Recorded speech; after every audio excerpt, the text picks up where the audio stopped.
Do y'all have any weird cookbooks? Well, I sure do, and I recently got a request to go through some of my more unusual cookbooks. This is Delilah, the Pastime Cook, and if you follow my channel, you know I've been cooking my way through our family's old collection of recipes, and today I pulled out the official cookbook of the Hay System. Now, my particular copy was given to me by a very family member, and my edition is from, I believe, 1943, although it was originally published in the early 1930s. Now, other than the title and these massive photos of Miss Esther Smith and the co-author, Dr. William Howard Hay, the recipes really don't look any different than any other 1930s cookbook that I have. This system of eating that was designed by William Howard Hay in the 1930s actually still is eaten today across the world. Let me tell you a little bit about Dr. William Howard Hay. So he was a regular physician, and in 1905 he was apparently sprinting towards a bus or a train to catch it, and he developed an episode of heart failure. He was diagnosed with a condition called Bright's disease, which is hypertension and kidney disease. He decided it was his food, and so he completely changed the way that he ate. A system of eating where he did not combine alkaline foods and acidic foods. Times of the day that he thought you should eat alkaline foods and times that you should eat acidic foods. And he also thought that it was dependent on your activity level. If you were a sedentary person, you needed mainly alkaline foods. And if you were an active person, then you needed acidic foods, but only at certain times of the day. This diet became so popular that you could actually go into restaurants and order food based on the Hay diet system. Restaurants would offer menus that were compatible with this particular diet. And there were very famous people who were involved in this, like Henry Ford. Diet is still around today. There's several famous people who follow this diet or a variation thereof. Catherine Zeta-Jones, Helen Mirren are a couple to name. People who followed his diet at that particular time were called Hayites.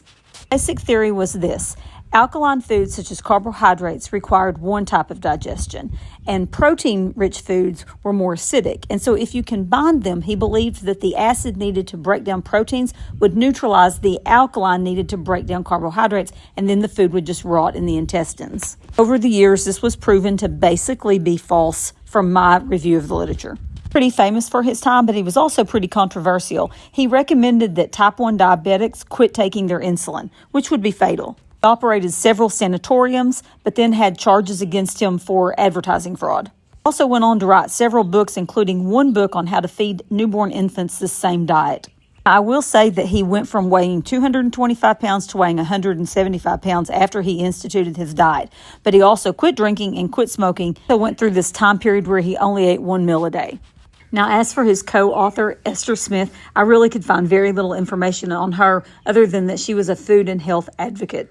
Now, as I said, this cookbook is actually pretty bland. It contains the usual typical recipes for the 1930s. Nothing unusual about it except in the fact of the way that the foods were combined. Actually, the cookbook is kind of hard to understand. Now, it's early morning here. The sun is shining. The birds are out. The butterflies are everywhere. And I wanted to make something that kind of went along with the mood that I'm in this morning, which is springy and early summer. So I made this raspberry shrub.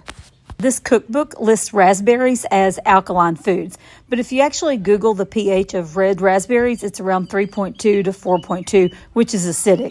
I have to say the red raspberry shrub was delicious. I do think it was a little bit watery, but it looked really pretty in the glass, and it actually had a great flavor. If you're not familiar with what a shrub is usually the base of a cocktail, and it's made by usually combining water, vinegar, and fruit. The shrub is missing the vinegar. Is what would typically give the cocktail that kind of tart flavor. So all in all, I don't think this cookbook is anything great. I do like to read about it because it's interesting, but I don't cook out of it. So I do like some of these butter ideas, and I really do like the soups in this cookbook. Although I really do love this old cookbook for the historical aspect of it, I say to leave the whole system of the Hay food diet in the past.